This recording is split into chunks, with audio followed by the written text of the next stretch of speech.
ትምህርተ ሃይማኖት ማለት እንታይ ማለት እዩ ተተባሂሉ ሃይማኖት ማለት ሃይማነ አመነ ተአማኒ ኮነ ካብ ዝብል ናይ ግዕዝ ቃል ዝተረኸበ ኮይኑ ምእማን ተአማኒ ምዃን ዝብል ክልተ ትርጉም ይህበና።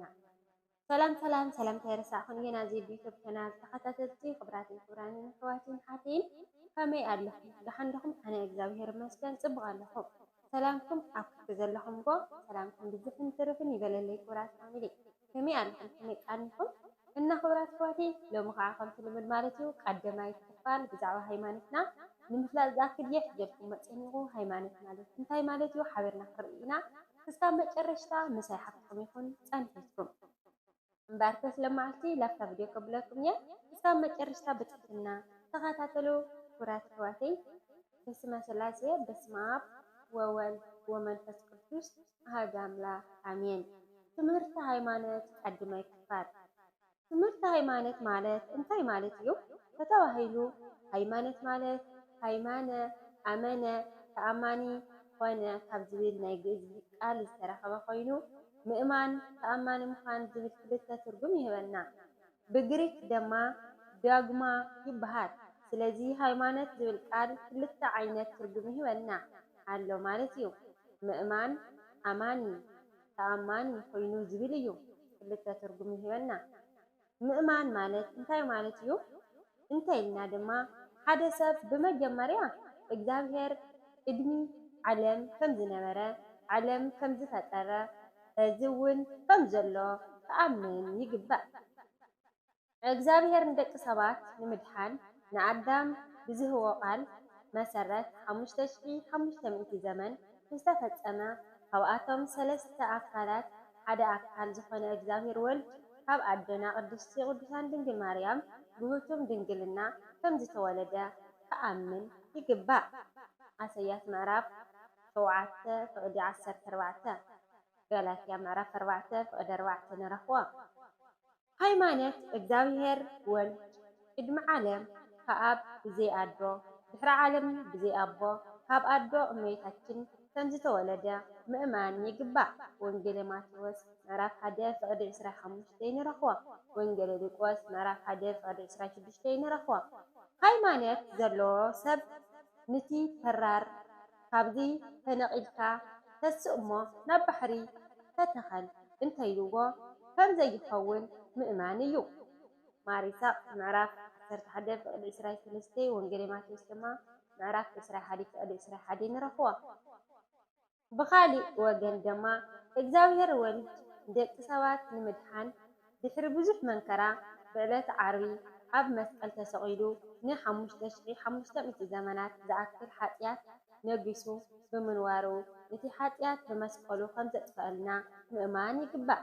ወንጌል ማቴዎስ ምዕራፍ 2:16 ሉቃስ እውን ምዕራፍ 1:19 ንረኽቦ። ከምኡ እውን ክርስቶስ እግዚአብሔር ወልድ መጨረሻ ንፍርዲ ከም ዝመጽእ ኣቐዲሙ ነጊሩና ስለዝኾነ ስርሑ ዝበለና ሰሪሕና ኣይትስርሑ ዝበለና ከዓ ኣይንሰርሕን እንተነርና ብየማኑ ጠጠው ኣቢሉ ናብ መንግስተ ሰማያት ከም ዘእትወና ምእማን ይግባእ። ብኣንጻሩ ከዓ ስርሕዎ ዝበለና ተዘይሰሪሕና ኣይትስርሕዎ ዝበለና ተሰሪሕና ብፀጋም ጠጠው ኣቢሉ ናብ ገሃነም ከእትወና እዩ ብምባል ምእማን ይግባእ።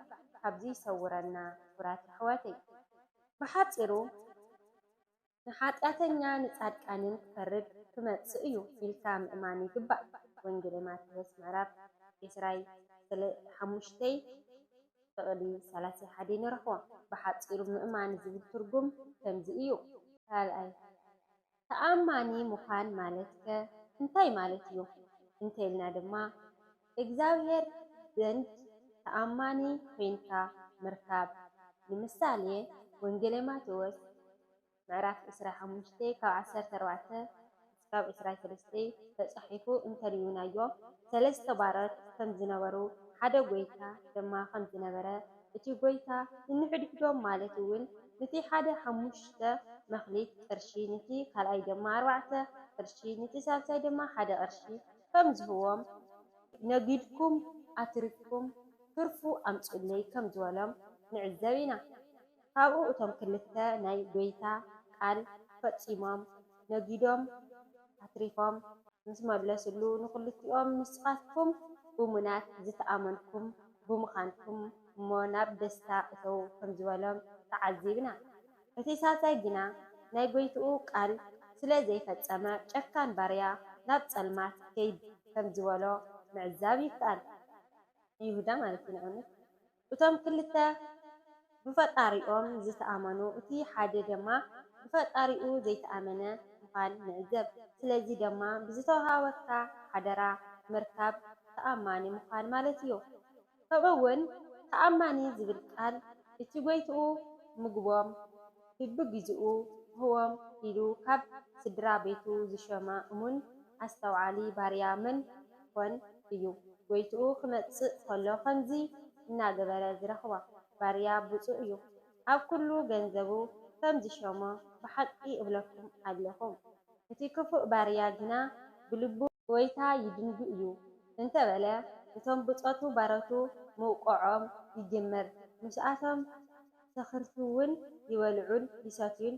ጎይታ እቲ ባርያ እቲ ንሱ ብዘይተጸበያ መዓልቲ ብዘይፈልጣ ግዜውን ክመጽእ እዩ።